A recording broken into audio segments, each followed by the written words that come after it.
Zins qui assure les manœuvres techniques à l'antenne pour vous présenter cette édition d'Arbouze Figaro et Marie-André Bélange. Bonjour Marie-André. Bonjour d'Arbouze, bonjour à tous.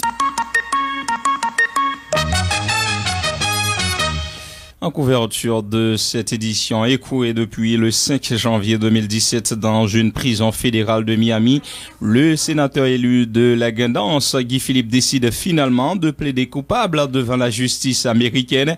Ses avocats ont déposé une requête sollicitant une audience en ce sens. Cette audience, dénommée en anglais Change of Plea Hearing, aura lieu le 24 avril 2017 à 2h30 de l'après-midi et sera présidée par la juge fédérale Cecilia Altonaga, a rapporté le quotidien Le National. Guy Philippe a fait l'objet de 3 chefs d'accusation dont trafic de drogue et blanchiment d'argent provenant du trafic illicite de stupéfiants. Les détails relatifs au contour de l'entente qu'aurait eu le sénateur élu avec les autorités américaines ne sont pas encore connus. Il n'est pas encore clair non plus à quel niveau M. Philippe entend pousser sa coopération avec l'oncle Sam. Est-ce qu'il va partager des informations sur de potentiels complices? Autant de questions que l'auteur de l'article du quotidien Le National, Denis Frandley-Julien, se pose. Le ministère du Commerce et de l'Industrie a présenté hier vendredi les résultats d'une enquête menée autour de la présence de produits alimentaires synthétiques sur le marché haïtien. Les résultats ont montré qu'il n'existe en Haïti aucun produit fabriqué à base de plastique, selon des responsables de la Direction de contrôle de qualité et de protection du consommateur. Suivez. Sur les réseaux sociaux, dans les camionnettes, à travers les rues, dans certains médias, des rumeurs persistantes circulent depuis la fin de l'année dernière concernant la présence de produits alimentaires synthétiques sur le marché haïtien. Parmi ces prétendus produits figurent des pâtes alimentaires et du riz à base de plastique. C'est dans cette perspective qu'une enquête a été ouverte par l'instance chargée du contrôle de la qualité des produits au niveau du ministère du Commerce et de l'Industrie.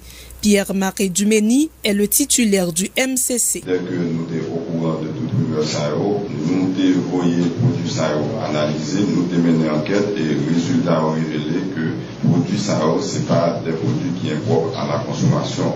Sur une communauté asiatique qui est assez forte dans le pays, il fait produit ça au la caillou pour capable de consommer en fonction de l'habitude culinaire. Selon le chef de service d'inspection à la direction du contrôle de qualité et de protection du consommateur, Papito Villevert, des tests organoleptiques réalisés sur 2 des produits suspects, notamment des vermicelles de couleur blanchâtre d'apparence translucide provenant de certains pays asiatiques, sont fabriqués à partir d'autres matières premières et non à partir du plastique. C'est des produits qui fait avec l'autre matière première haute, qui est matière première d'habitude, qui fait pâte alimentaire, sémoule de blé. Donc, produit ça fait à base de soja ou bien de farine de riz haute et céréales. Pour échantillon analysé, produit apte à la consommation humaine sans danger. Le ministre du Commerce et de l'Industrie, Pierre-Marie Dumény, s'engage à tout mettre en œuvre afin que des contrôles de qualité soient effectués de manière rigoureuse sur tous les produits en circulation sur le marché haïtien. Nous avons mis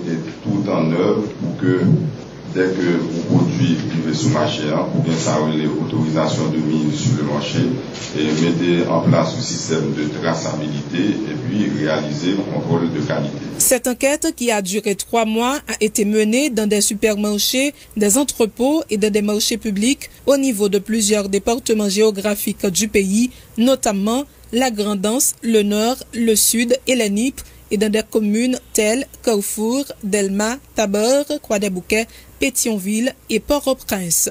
Marie-André Bélange, Vision 2000. Merci Marie-André. L'Association des industries d'Haïti se déclare disposée à appuyer les démarches de la nouvelle administration en vue de créer de nouveaux emplois dans le pays. L'industriel André Aped confirme que le secteur textile à lui seul peut créer plus de 300 000 emplois au cours des 8 prochaines années et générer 6 milliards de dollars par an d'exportation. Mais tout ceci ne sera possible sans la volonté politique, a indiqué André Aped, qui annonce l'inauguration de plusieurs zones franches dans le pays durant les prochains mois. M. Aped annonce également la poursuite des discussions avec le Parlement, les élus locaux et d'autres secteurs de la vie nationale. Écoutez ces déclarations au micro de Léon Kiar-Civil. Président PIA, ministre Affaires sociales là, et l'autre membre gouvernement exprimé publiquement que politique gouvernement pral prioriser effort création d'emplois et croissance économique qui va suivre de lui. Nous venons confirmer là que secteur ça pour compte lui capable de mener si gain volonté politique plus de 300 000 emplois sous 8 ans pour générer plus de 6 milliards de dollars d'exportation l'an par année. À partir de là pour continuer à grandir. L'autre pays qui pas gain moitié avantage Haïti, il aurait réussi à secteur ça pour émerger économiquement par volonté et détermination dirigeants yo ak peuple yo. Secteur exportation ça concentré principalement dans vêtements, mais il y a l'autre tour, il y a des produits pour la pêche, cuir et autres. Pays a une fenêtre qui coûte pour profiter avantage ça, qui est unique dans le monde pour débuter un cycle d'investissement qui peut attirer l'autre secteur économique râler devant. C'est comme si son locomotive qui peut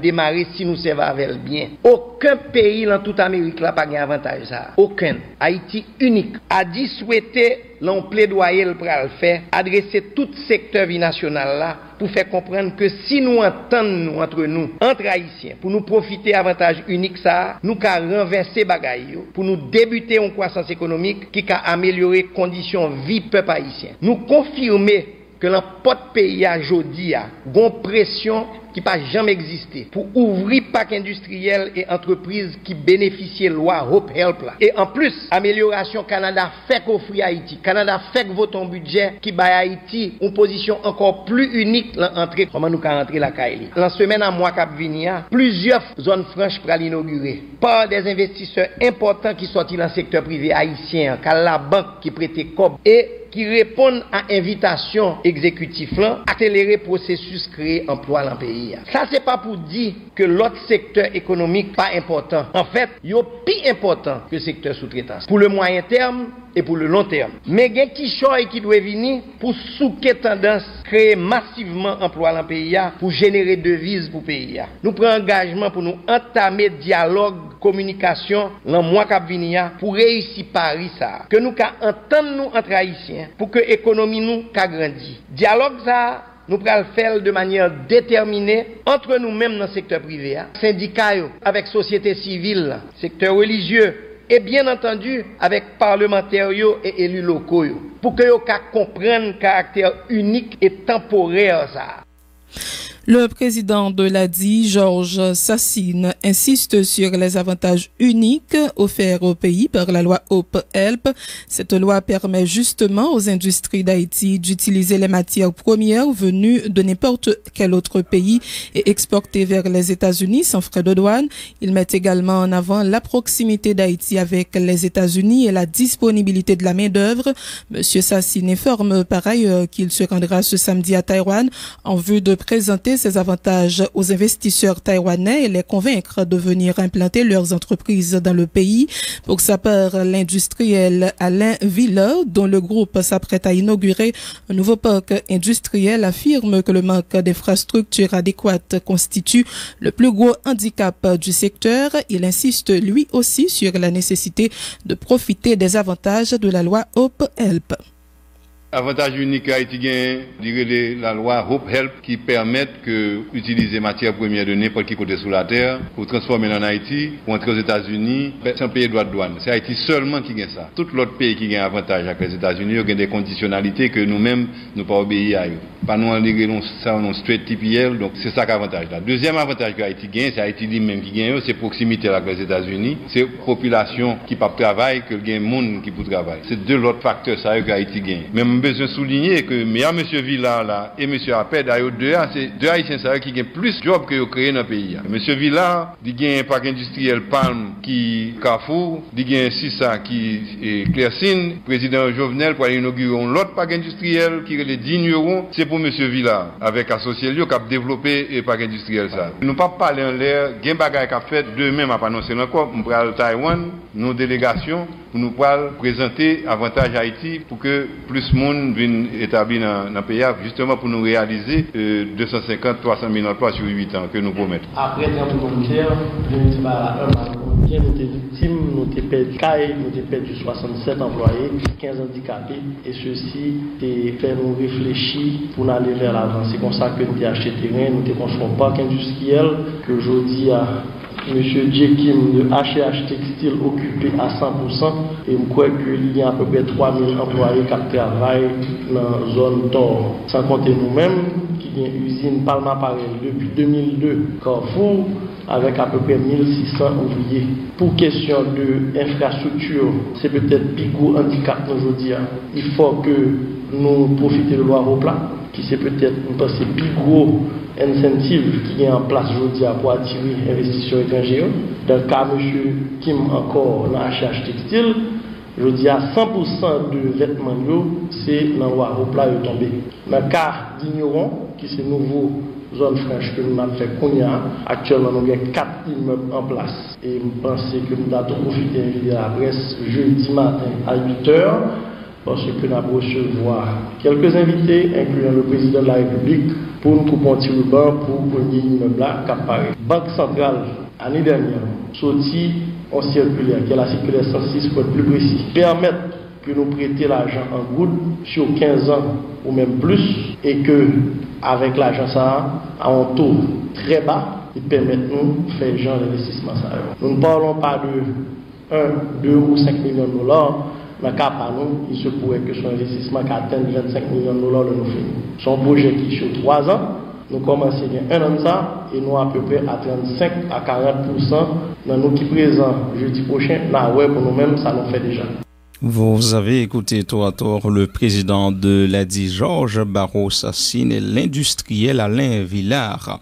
Signature hier d'un protocole d'accord entre le ministère de l'Agriculture, des Ressources naturelles et du Développement rural et l'Union européenne.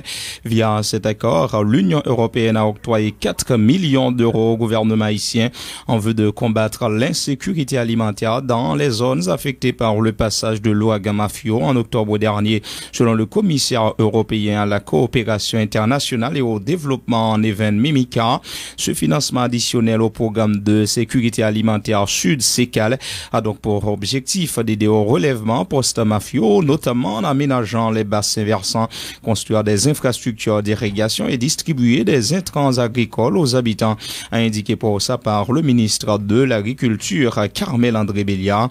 Écoutez les précisions de Neven Mimica, suivi de Carmel André Béliard au micro de Dominique Jean-Baptiste. We have been supporting the strengthening of disaster preparedness over the last few years. Depuis quelques années, nous sommes en train de renforcer et de changer la donne en matière de réponse. Et dans la coopération que nous exerçons ici en Haïti, tant à moyen qu'à long terme, nous avons toujours répondu dans nos réponses, justement, et dans le cadre de l'assistance au peuple haïtien après ces genres d'événements, ces genres de catastrophes naturelles. This project will benefit 2,000 people. Ce projet va bénéficier et va pouvoir couvrir 2000 personnes. In one of the areas most affected by Matthew. Et les gens qui ont été beaucoup plus affectés par le cyclone Mathieu. Nous, au ministère, travaillons depuis des années à la réduction de la sécurité alimentaire dans le pays. C'est un modèle de coopération qui mérite d'être répliqué dans le pays. Les réalisations de ce projet, en particulier au niveau des infrastructures de production, sont mises à mal par l'ouragan Mathieu qui frappa le Grand Sud au début du mois d'octobre de l'an passé. Il devient nécessaire de donner aux communautés les outils pour reprendre leurs activités pour continuer à produire de la richesse. L'avenant à la convention de ce financement se justifie et les 4 millions d'euros supplémentaires vont faciliter la remise en état du système d'AVZAC pour de plus grands biens des centaines d'agriculteurs dont la vie en dépend. La coopération avec l'Union européenne qui a apporté près de 30 millions d'euros depuis l'ouragan Mathieu et qui travaille à la finalisation de la formulation du 11e FED. Nos équipes travailleront encore de manière plus rapprochée pour améliorer les capacités des communautés du Sud et les nôtres pour leur accompagnement. Le commissaire européen à la coopération internationale et au développement, Neven Mimica, accompagné notamment de l'ambassadeur de l'UE en Haïti, Vincent Dauger, a effectué une visite hier vendredi au Parlement. Il a fait part de la volonté de l'Union européenne d'aider à renforcer le Parlement pour qu'il puisse mieux faire son travail de contrôle de l'action gouvernementale. Le président du Sénat, Yuri Latortue, se félicite du bon déroulement de la rencontre. Ses déclarations au micro micro de Yandy France Fidèle. Visite ça, les situé dans le cadre de visite commissaire Nerven Memissa qui vient. C'est un pire gradé au niveau de l'Union européenne et qui chargé, donc a dit, aide au développement pour Caraïbes et je dis en Haïti. Moi, que le président Sli a fait plusieurs rencontres avec l'exécutif et je dis, il était venu visiter le Parlement. Sur la question de l'exécutif, il y a des aides budgétaires, il y a des aides pour Grand Sud qui ont été discutées. Mais au niveau du Parlement, c'est comment il y a renforcer la structure au Parlement, comment il y a renforcer la commission permanente. Nous avons très apprécié ça puisque le pouvoir législatif également a un rôle pour contrôler comme ça au Cap d'Haïti. Et il voit comment pour aider le Parlement, renforcer la commission pour nous contrôler comme que vous avez une aide, soit dans le Grand Sud, comme que vous avez au développement et comme que vous allez mettre dans faire route. Travail ça il va le faire côté que nous pourrons la commission permanente appui, soit par des experts, soit dans la formation pour que vous-même vous fassiez travail. Travail que nous commençons, nous par exemple nous fait contrôle de l'exécutif, nous allons renforcer et nous avons un programme pour nous voir comment le budget a dépensé tout. Chaque comme qui dépense dans le budget à nous-mêmes pour nous côté l'aller, est-ce que le tal fait exactement ça nous avons voté là et me avons plaisir de participer dans la rencontre avec le sénateur Sildor. Nous avons profité de poser problème Grand Sud là, puisque nous connaissons le Sud, la Grandance et l'ENIP, ils ont besoin d'assistance spéciale et je pense que l'Union européenne engage déjà, pas seulement pour aide humanitaire, mais en même temps humanitaire, aide au développement tout pour renforcer les structures, pour si nous avons un cyclone encore structure plus ferme et que nous pas arriver dans la situation que nous vivons. Aide budgétaire, il faut nous contrôler. Si c'est l'Union européenne qui a fait projet à d'autres mondes, ça c'est une autre question. Mais ça qu'a fait pour l'État et au niveau du budget ou bien au niveau des projets de l'État, nous-mêmes la contrôler tout. Le président du Sénat de la République, Yuri Latortue, le commissaire Mimika, lui, mis l'accent sur la nécessité de rendre plus efficace la coopération entre Haïti et l'Union européenne. Il a insisté sur l'importance de certaines réformes dans le pays. L'ambassadeur Nerven Mimika.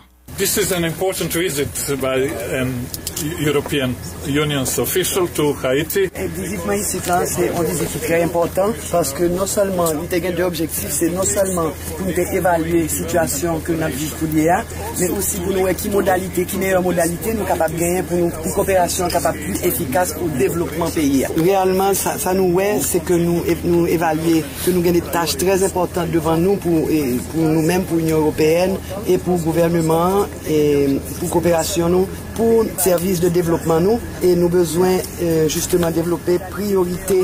Et moi, ça que m'évalue pour dire, c'est que c'est un bon moment pour Haïti, c'est une bonne opportunité pour Haïti avec l'Union européenne pour coopérer, pour faire les réformes qui sont nécessaires. Moi, je pense que nous sommes sur bon chemin pour nous faire projet nous le plus efficace possible, parce que nous allons investir 420 millions d'euros, et ce n'est pas un bail qui est facile pour gérer, mais de toute façon, nous pensons que nous sommes sur bon chemin. To identify the most efficient programs, but we are on a good track to do so.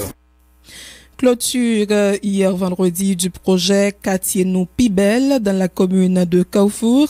Ce projet lancé en 2013 dans le cadre du programme d'appui à la reconstruction et au réaménagement urbain a été financé en partie par l'Union européenne à hauteur de 5,7 millions d'euros, a informé Eloassa Astudillo, chargé de programme de l'Union européenne. Mis en œuvre par l'ONG CARE, le projet a permis de réhabiliter la rue Sapotille et de relier 4 quartiers limitrophes de la 11e section communale de Carrefour. Écoutez les précisions de Eloassa Astudillo au micro de Jean-Wilner Sévère. Ce projet a commencé en 2013. C'est un projet qui a été fait pour continuer le travail d'urgence qui avait été fait avec nos collègues de l'Union européenne de ECHO qui travaillent sur les questions d'urgence. Donc le projet a voulu continuer le travail qui avait été fait après le séisme avec les partenaires de CARE et le faire d'une façon à vraiment asseoir le développement du quartier. Et alors on savait très bien que pour pouvoir faire ça, le plus important c'était de travailler avec la population, de travailler avec les mairies et de pouvoir les accompagner dans tout le processus de reconstruction du quartier. Ici à Carrefour, il y a quelques espaces publics, mais surtout cette route que je pense que vous avez pu parcourir qui fait vraiment tout le lien du quartier. Et dedans, il y a eu des micro-entreprises qui ont été créées, que ce soit des micro-entreprises pour les déchets, il y a aussi eu des pépinières pour planter, pour produire des maraîchages. Donc il y a eu vraiment une approche intégrée. Donc il y a eu même aussi un travail des kiosques d'eau qui ont été ouverts avec aussi l'accompagnement de l'appui de l'Agence française de développement. Donc c'est vraiment cette idée de travailler sur énormément de ports d'entrée pour pouvoir donner une réponse intégrée. Le projet que nous sommes en train de visiter ici, de Caire, c'est un projet d'environ 7 400 000 euros, dont 5 700 000 sont payés par l'Union européenne.